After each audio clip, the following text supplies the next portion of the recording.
Morning students, मुझे लगता है कि आपको चैप्टर समझ में आ गया होगा जो हमने चैप्टर किया। Great books born out of great minds, जिसमें कि डॉक्टर एपीजे अब्दुल कलाम आज़ाद ने जो है लोगों को मोटिवेट किया है, इंस्पायर किया है, प्रमोट किया है कि किताबें लिखने के लिए। ठीक है, और उन्होंने कहा है कि एक्सीलेंस जो है कोई है ना, इट्स नॉट समथिंग कि वन इज़ बॉर्न विद, है ना, one can attain excellence through hard work and consistency, है ना। एक्सीलेंस जो है कोई भी लेके पैदा नहीं होता है, इट कैन बी, ये जो है हम अचीव कर सकते हैं, हम प्राप्त कर सकते हैं कैसे, मेहनत से और लगातार परिश्रम करके। So his main motive is to promote, motivate and inspires new minds, young minds to write, to express, okay, through novels, through various ways, and that is his prime motive. Okay, so today we will do question answer of this particular chapter. Okay, so we'll start with very short answers. So when did Dr. Kalam write this particular chapter, India 2020? He wrote in 1998. Who evolve first, है ना, first किसने लिखी, ये okay, इसका क्या नाम था, Goethe. Who evolve the story of Ramayana, Ramayana किसने लिखी, है ना, वाल्मीकि ने। How did we acquire knowledge, कैसे मिलती है हमें, we acquire knowledge through books, किताबों से हमें बहुत सारा ज्ञान मिलता है। What does the writer say about excellent, he says excellence is not an accident, it's a process. Excellence कोई एक्सीडेंट नहीं है कि आपको कहीं पड़ा हुआ मिल गया, ऐसा कुछ हो गया, ये प्रोसेस है, जैसे कि मैंने बताया, हार्ड वर्क से और दूसरी चीज़ों से आप उसको प्राप्त करते हैं। What makes human beings autonomous learner, है ना, ऑटोनमस का मतलब क्या होता है, स्वतंत्र, इंडिपेंडेंट। हाँ, acquisition of knowledge makes human beings autonomous learners, है ना, ज्ञान की प्राप्ति, है ना, मनुष्य को स्वतंत्र बनाती है। Okay, so when you attain some knowledge that makes human beings independent. देखो, इंडिपेंडेंट का मतलब क्या होता है, जब आप अपने आप सोच सकते हो, अपने विचार, अपने आइडियाज़, अपने बारे में, तो वो क्या होता है, ऑटोनमस हो जाता है। If we develop reading habits from young age and acquire knowledge from books, we become learners. जब हम रीडिंग हैबिट्स डेवलप कर लेते हैं ना, रीडिंग, पढ़ने की आदत डाल लेते हैं यंग एज से, and acquire knowledge from books, और किताबों से जो है नॉलेज प्राप्त करते हैं, वे बिकम लर्नर्स, हम जो हैं क्या बन जाते हैं, शिक्षार्थी बन जाते हैं, या ऐसे लोग जो कि कुछ नया सीखने की कोशिश या जिसमें कि डिज़ायर होता है। We should be able to appreciate multiple aspects of social life, और when we start reading books, when we read lots of books, then we start understanding the society, accepting the society, its changes, how it has evolved. Okay, so these are the things which makes human beings an autonomous learners. ठीक है, knowledge and reading books. How can one achieve excellence in life? Excellence is not an accident, जैसे कि doctor कलाम ने कहा, it is a process. ये क्या है, एक प्रोसेस है। One can achieve excellence in life by striving to better oneself. कैसे हो सकता है कि अपने आप को बेहतर करने, स्ट्राइविंग, बेटर का मतलब अपने आप को बेहतर करने से की इच्छा से आप जो है अपने अंदर एक्सीलेंस प्राप्त कर सकते हैं। अ man should set the performance standard for himself, अपने लिए एक स्टैंडर्ड सेट करना। मैंने आपको एग्जाम्पल दिया था कि कोई स्टूडेंट सोचता है कि उसका जो है ना बेसिक जो होगा, मिनिमम जो है उसको 95 से नीचे नहीं लाने हैं, चाहे और अगर कितने ही आए उसको कोई फ़र्क नहीं पड़ता, उसने अपना स्टैंडर्ड सेट कर लिया है कि मुझे जो है ये करना ही करना है। ठीक है, तो everyone should set standards for himself or herself, that I will achieve minimum 80% marks. So these are the standards that one can achieve or set for himself or herself. ठीक है, तो पहला काम क्या करना है, अपने स्टैंडर्ड सेट करना है, और फिर उसके लिए क्या करना है, हार्ड वर्क करना है उसको अचीव करने के लिए। ठीक है, so a man should set performance standard for himself और herself, then he should strive to reach that standard, और फिर उसको जो है उस स्टैंडर्ड तक पहुंचने के लिए बहुत मेहनत मशक्क़त करनी चाहिए। ठीक है, जितना भी उसको लगता है। What are the career prospects for children according to doctor Kalam, बच्चों के पास क्या क्या रोजगार के अवसर हैं। According to doctor Kalam, There are many career opportunities for children. They can choose from any field. They can become doctor, they can become astronauts, pilots, soldiers, sailors, teachers, etc. etc. कुछ भी बन सकते हैं जो वो बनना चाहते हैं. ठीक है. How do stories helps us, है ना. कहानियाँ हमें किस तरह मदद करती हैं. Story help us through go through the life complex, है ना. जो कहानियाँ होती हैं हमें सोसाइटी की जो है बहुत बड़ी बड़ी प्रॉब्लम्स जो होती हैं उनके बारे में अवगत कराती है. मेक अस अवेयर कि these are the problem. Story से हमें पता चलता है कि एक टाइम पे सती प्रथा थी, है ना. स्टोरी से पता चला हमें, या हिस्ट्री से पता चला, या बुक से पता चला. वैसे तो नहीं पता चलता. So books are the real friend who will let you know anything and everything about past, present and future at the same time. According to Dr. Kalam, storytelling has evolved to ensure our survival. Doctor Kalam साहब कहते हैं कि जो story है वो भी evolve हुई है, बदली है. जैसे इंसान बदलता है, पहले छोटा होता है, फिर बड़ा होता है, और बड़ा होता है, फिर इंसान, फिर जो है एक बड़ा एडल्ट बन जाता है, फिर जो है बुढ़ापे की तरफ वो अग्रसर हो जाता है ना. तो अपने सर्वाइवल के लिए जो है स्टोरीज में भी बदलाव आता रहा है. Stories are full of imagination. उनके अंदर बहुत सारी इमेजिनेशंस होती हैं which allows the reader to go mentally to another world, जो कि उनको मदद करती है इंसान को कि दूसरे वर्ल्ड में चला जाए. ठीक है. What reward do the listeners bestow on the storyteller? A story is a thing that does rather than a thing that is, है ना. स्टोरी एक ऐसी चीज़ होती है जो कि आपको किसी तरह से प्रभावित करती है. Attention is the reward. Attention वो एक बहुत अच्छा रिवॉर्ड है जो कि लिसनर जो है कहानीकार को दे सकते हैं उसकी कहानी सुनने के टाइम पे. This makes story telling a central component of leadership. और स्टोरी टेलिंग जो है एक लीडरशिप की जो है नेतृत्व करने की, लीड करने की जो है एक बहुत अच्छी एक जो है मेन क्या कहते हैं उसका एस्पेक्ट है, या फिर मेन रिक्वायरमेंट है एक लीडर बनने के लिए. ठीक है. अब लॉन्ग आंसर टाइप क्वेश्चंस देख लेते हैं हम. What is the culture of excellence according to doctor Kalam. Culture of excellence क्या है उसके बारे में बात करते हैं. डॉक्टर कलाम कहते हैं, doctor Kalam begins his essay by talking about the culture of excellence. Doctor Kalam इस एसे में, पर्टिकुलर एसे में जो है कल्चर ऑफ एक्सीलेंस की ही बात करते हैं. He believes that excellence is not by accident. वो मानते हैं कि जो है एक्सीलेंस जो है एक्सीडेंट से नहीं आता है. We have to work hard, है ना. It is a process. ये क्या है, एक प्रोसेस है. This is an unending life cycle phenomenon. और ये जो प्रोसेस है ये क्या है, अनएंडिंग है, ये जो कभी ख़त्म नहीं होता है. तो ये जो है एक्सेलेंस का प्रोसेस हमेशा चलता रहता है. जैसे आपने 10वीं की, फिर 12वीं की, फिर ग्रेजुएशन किया, फिर पोस्ट ग्रेजुएशन किया, फिर आप टीचर बन गए, फिर टीचर में जो है नई क्लास आई उसको उतनी मेहनत से पढ़ाया, शिद्दत से पढ़ाया. तो ये अनएंडिंग प्रोसेस है. It is a continuous struggle for people, है ना. लोग जो है अपनी मेहनत करते रहते हैं. Organisation and nation to make them self better, है ना. लोग, ऑर्गेनाइजेशन और नेशन तीनों जो हैं अपने अपने लेवल पे मेहनत करते हैं अपने आप को अच्छा करने के लिए. They should set the performance goals themself. वो अपने लिए अपने परफॉर्मेंस गोल सेट कर देते हैं. Then they should work hard to achieve those goals, है ना. वो उनको मेहनत करते हैं उस गोल्स को अचीव करने. जिसमें मैंने बताया 90% किसी के मार्क्स हैं तो उसको वो स्टैंडर्ड सेट कर लिया और उसके लिए वो फिर मेहनत करता है अचीव करने के लिए. If they meet with failures they should not lose heart. अगर उनको मेहनत अगर वो फेल भी हो जाते हैं तो failure does not let them lose hope. वो गिव अप नहीं करते हैं. ठीक है.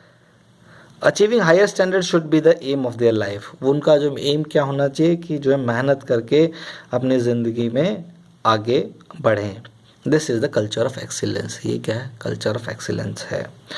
Discuss doctor Kalam's findings on his interaction with youngsters. Doctor Kalam talks about his interaction with young people. He says that he has met 16 million young man, है ना. Doctor Kalam कहते हैं कि वो जो है अपनी ज़िंदगी में अब तक जो है 1,60,00,000 लोगों से मिले हैं. यंग, है ना, नए नौजवान लोगों से मिले हैं. For him interacting with them is like living in a world of stories. वो कहते हैं कि उनसे मिलना एक तरह से क्या होता है कि नई नई कहानियों को जानना, नई नई कहानियों से मुखातिब होना, है, इंट्रोड्यूस होना. They have inspiration in their lives. उनकी भी खुद की कुछ एस्पिरेशंस होती है, मतलब वो कुछ बनना चाहते हैं, ड्रीम्स होते हैं. दे वांट टू बिकम, जो भी वो बनना चाहते हैं, doctor, astronaut, scientist, teacher, soldier, pilot, driver, जो भी बनना चाहते हैं वो बनना चाहते हैं। They live in a world of imagination, वो क्या है, इमेजिनेशन के वर्ल्ड में रहते हैं। When they grow up they take interest in novels, जब वो बड़े हो जाते हैं तो वो नॉवेल्स में इंटरेस्ट लेते हैं, फिल्म्स में, प्लेज समझते हैं। The author feel that he is also living in a story. और जो है डॉक्टर कलाम को भी लगता है कि वो एक ज़िंदगी जी रहे हैं, या एक कहानी जी रहे हैं। He's conveying events and thoughts in words. There is an author in the mind of every person. और हर एक के दिमाग में एक कहानीकार होता है जो कि कभी भी कहानियाँ रच सकता है। According to Dr. Kalam, what influence does a story have on our mind? ठीक है, कि कलाम साहब के अनुसार जो कहानियाँ वो हमारे को किस तरह प्रभावित करती हैं। According to doctor Kalam, stories have a great influence. Story बहुत ज़्यादा हमारे दिमाग को प्रभावित करती हैं। Stories help us go through life's complex social problems. कहानियाँ हमारे ज़िंदगी की जो बहुत बड़ी प्रॉब्लम्स होती हैं उनको निजात पाने से या उनका सोल्यूशन जो है वो देती हैं। Imagination allows people to transport mentally into ideal world. Imagination जो होती है, जो स्टोरीज लिखते हैं, वो हमें एक दूसरे ही वर्ल्ड में लेके जाता है। In other words, imagination gives us magical ability to experience what we did not actually have but we wish to possess. ठीक है, इमेजिनेशन हमें मदद करती है कि हम जो है, जो चीज़ हमारे पास नहीं है लेकिन हम उसे प्राप्त करना चाहते हैं, वो इमेजिनेशन के थ्रू हम उसको प्राप्त कर सकते हैं। In this matter a story has an great utility. इस तरह से एक कहानी का बहुत ज़्यादा इम्पोर्टेंस होती है। Attention to of listeners is the reward the story teller gets, है ना। और कहानीकार के लिए सबसे इम्पोर्टेंट रिवॉर्ड क्या होता है, वो उसको जो सुनने वाले हैं वो उसको अच्छे से सुने। हाँ, स्टोरी इज़ अ थिंग। और इस तरह से हम ये बात कह सकते हैं कि वो हमारे लिए बहुत इंपॉर्टेंट है। Discuss the negative aspect of story telling. इसका नेगेटिव साइड क्या स्टोरी टेलिंग का, वो भी बताएंगे। According to author, story telling has a negative side also, कि ऑथर के अनुसार जो है स्टोरी टेलिंग के एक नेगेटिव साइड भी है। It makes us a victim of conspiracy. वो क्या करती है, हमें विक्टिम बना देती है कॉन्स्पिरेसी थियरीज की। अरे ये ऐसा हो गया, वैसा हो गया, किसने किया, कैसे किया। Advertisements and narratives about our self which are not fully true. हमें शायद कई झूठी चीज़ें भी हमें वो बताती है जो कि सच नहीं होती है, जिसको हम मान लेते हैं। But everything depends on the person. लेकिन हर एक चीज़ जो है इंसान पे डिपेंड होती है कि वो उसको किस तरह लेता है। Who is reading this stories, कौन इनको पढ़ रहा है, वो उसको पता चल जाए। अगर ये गलत है तो उस पर विश्वास नहीं करेगा। Ideas like right, wrong, sin, good, duty, responsibility, love, hate, all of this depends on who is reading the story, है ना। ये सारे आइडिया, गलत, सही, है ना, अच्छा, बुरा और लव, हेट, ये सारे किस पे डिपेंड करता है, जो कि रीडर है, जो उसको पढ़ रहा है। And how he is interpreting, और फिर उसको किस तरह से इंटरप्रेट कर रहा है। It is very consider the impact of the story telling in a serious manner. We should ensure the stories remain authentic human experience. तो इसीलिए जो कहानियाँ होनी चाहिए वो ऑथेंटिक होनी चाहिए, ठीक है, इंसान के एक्सपीरियंस से रिलेटेड होनी चाहिए, ना कि ऐसे ही इमेजिनेशन, ना कि गलत हो या झूठ पे बेस्ड हो। ठीक है, ये याद रखिएगा। Discuss doctor Kalam's view on Goethe, Shakespeare and Valmiki. वो क्या कहते हैं, ये तीनों बहुत बड़े ऑथर हैं, ये याद रखिएगा, शेक्सपियर, गोएथे और वाल्मीकि, है ना। गोएथे ने क्या लिखा, फॉस्ट लिखा। वाल्मीकि ने क्या लिखी, रामायण लिखी। शेक्सपियर बहुत बड़े प्ले राइट हैं इंग्लैंड के। डॉक्टर कलाम प्रेजेस, है ना, वो उनकी बहुत प्रशंसा करते हैं इन तीनों की, Goethe, Shakespeare, Valmiki. Goethe wrote the great German epic, उन्होंने क्या लिखा, जर्मन एपिक लिखा, फॉस्ट। शेक्सपियर और ग्रेट प्लेस, उन्होंने बहुत शानदार क्या लिखे, नाटक लिखे। He could see the past, the present and the future. Shakespeare के प्ले इतने खूबसूरत हैं, शानदार हैं कि उनमें जो है आप पास्ट भी देख सकते हैं, प्रेजेंट भी देख सकते हैं और फ्यूचर भी देख सकते हैं। The great Indian epic master Valmiki, जो हमारे भारत के जो हैं बहुत बड़े एपिक कहानीकार हैं, उन्होंने क्या लिखा, वाल्मीकि ने रामायण लिखी। That stands for the past, जो कि इतिहास के बारे में बताती है, प्रेजेंट के बारे में बताती है, फ्यूचर में बताती है। The biographies of Goethe and Shakespeare claim that their minds are inspired by the life forces. हमें इन लोगों को पता चलता है कि उनकी ज़िंदगी जो थी या उनका दिमाग जो था लाइफ फोर्स से प्रेरित था। ठीक, कोई दैव्य शक्ति थी, डिवाइन फोर्स था। Valmiki says that a divine force helped him, जैसे कि वाल्मीकि कहते हैं कि कोई एक दैवीय शक्ति थी जिन्होंने उनको मदद की, क्या लिखने में, रामायण लिखने में। By referring to this great people, doctor Kalam gives the message that young authors have the mighty life force within them, कि जो नए ऑथर होते हैं उनके अंदर बहुत ज़्यादा एनर्जी है, ठीक है, और शक्ति है जिसका कि वो यूज़ कर सकते हैं. दे should use in creating great works, और इसका उपयोग वो किस में कर सकते हैं, नई नई कहानियाँ लिखने में. What message does doctor Kalam give at the end of his speech? आखिर में क्या कहते हैं डॉक्टर कलाम? डॉक्टर कलाम कहते हैं, doctor Kalam gives the example of 3 great writers. वो 3 बड़े लेखकों का एग्जाम्पल देते हैं. कौन कौन से? गोयते, शेक्सपियर एंड वाल्मीकि. कि वो उनके माइंड्स जो थे वो बहुत ज़्यादा इंस्पायर्ड थे, उनके अंदर लाइफ फोर्सेस थी, और जो उन्होंने बहुत बड़े बड़े एपिक लिखे. जैसे कि गोयते ने क्या लिखा? फॉस्ट लिखा, जर्मन एपिक.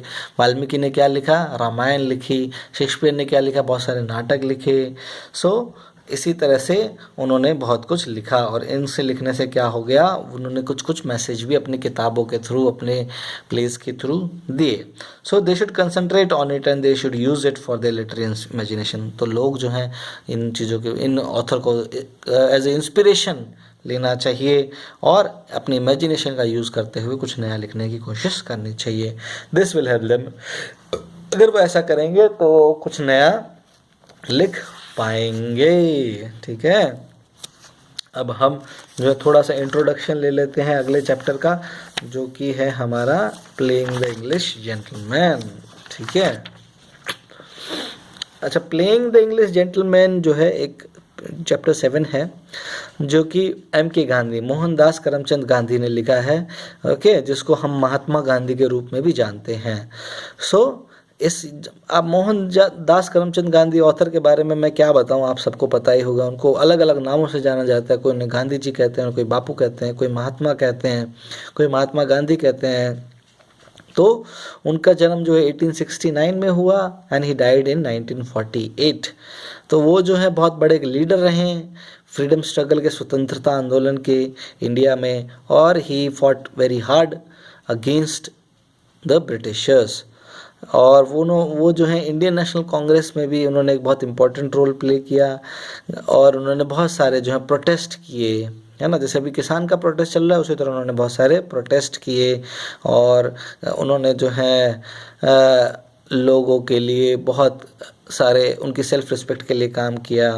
उन्होंने स्वराज की मांग की, है ना, सेल्फ रूल की मांग की, और उन्होंने जो है बहुत सारी चीज़ें ऐसी की जो कि ब्रिटिशर्स को पसंद नहीं थी. And he was gelled many times, उनको कई बार जेल भी भेजा गया. तो वो एक बहुत बड़े फ्रीडम फाइटर के रूप में उभरे, जिन्हें आज भी लोग बहुत ही रिस्पेक्ट की नज़र से देखते हैं. जो ये ऐसे है हमारा प्लेइंग द इंग्लिश जेंटलमैन, ये उनकी ऑटोबायोग्राफी से लिया गया है ना. ध्यान रखिएगा, हमने पिछली क्लास में मेरा एक क्वेश्चन था, ऑटोबायोग्राफी और बायोग्राफी में क्या डिफरेंस होता है ना. तो जैसे कि एक स्टूडेंट है आप में से, उन्होंने जवाब भी दिया है ऑटोबायोग्राफी, है ना. ऑटोबायोग्राफी का मतलब होता है अगर मैं अपने जीवन की लाइफ की जो की स्टोरीज़ है, या अभी तक क्या एक्सपीरियंस हो, मैं खुद अपने लाइफ एक्सपीरियंसेस लिखता हूँ, तो उसको क्या बोलेंगे, ऑटोबायोग्राफी. ठीक है, when person himself write about his life story, okay, so that is called an autobiography. But biography क्या होती है, जब कि मैं जो हूँ महात्मा गांधी के बारे में, उनकी जीवनी के बारे में लिखूँ, उनकी लाइफ के बारे में लिखूँगा, तो वो क्या हो जाएगी, biography. Okay, so the story of my experiment with truth, ये क्या है, ऑटोबायोग्राफी है. किनकी है, महात्मा गांधी की. और ये कब लिखी गई थी, 1927 में. तो इसी में से जो है कुछ चीज़ें ली गई हैं, जिसमें कि महात्मा गांधी बात करते हैं कि वो इंग्लैंड चले गए, और किस तरह से वो इंग्लैंड गए, और वहाँ पे उनके साथ क्या क्या प्रॉब्लम उन्हें फेस करनी पड़ी. हाँ, तो महात्मा गांधी बहुत बड़े वेजिटेरियन थे, है ना. वेजिटेरियन का मतलब जो कि हिंदी शब्द मुझे नहीं पता, बहुत सब सारे हिंदी शब्द होते हैं. वेजिटेरियन को क्या बोलते हैं आप, शाकाहारी, सॉरी, है ना. वो शाकाहारी थे, और वो जो है वेजिटेरियनिज्म को उन्होंने प्रमोट भी किया है, और वो जब ब्रिटेन में जाते हैं तो किस तरह उनको प्रॉब्लम फेस करनी पड़ती हैं। तो वो इस तरह से अपनी अपनी चीज़ें बता रहे हैं, अपनी लाइफ के बारे में, अपने फैशन के बारे में, किस तरह से वो फैशन करते थे, और किस तरह से उन्होंने पढ़ाई की, और किस तरह से उन्होंने जो स्ट्रगल किया वहाँ पे भी, है ना। एक देखिए, एक चीज़ होती है रेसिज्म, याद रखिएगा एक शब्द है रेसिज्म। रेसिज्म का मतलब क्या होता है, स्किन के कलर पे, स्किन का कलर, जैसे मेरा स्किन का कलर क्या है, ब्राउनिश है, ठीक है, कुछ का वाइट होता है, कुछ का ब्लैक होता है, ठीक है। तो ये कहते हैं स्किन कलर्स होते हैं। तो स्किन के कलर पे जब हम डिस्क्रिमिनेट करते हैं, अरे ये तो काला है, ये तो गोरा है, ये तो एक्स है, ये तो वाई है, जेड है, तो उसको उसको क्या बोलते हैं, racism. When we discriminate one person from another on the basis of color of their skin, this is called racism. okay, जब हम किसी को उसके चमड़ी के रंग की वजह से उसके साथ भेदभाव करने लग जाते हैं तो हम उसको क्या बोलते हैं, रेसिज्म। रेसिज्म को हिंदी में अब जो है सारी हिंदी मैं नहीं बताऊंगा, आपको ही ढूंढना है, ठीक है। तो महात्मा गांधी को भी रेसिज्म का सामना करना पड़ा था, बिकॉज वो जो थे वहाँ पे कहाँ गए थे, ब्रिटेन में गए थे, और वहाँ पे किस तरह लोगों ने उनके साथ भेदभाव किया उसके बारे में वो कुछ कुछ बातें बताते हैं, ठीक है। तो अभी भी जो है मेरा क्वेश्चन है कि अमेरिका में अभी एक मूवमेंट हुआ था, उस मूवमेंट का आपको नाम बताना है, उस मूवमेंट में जो है क्या था।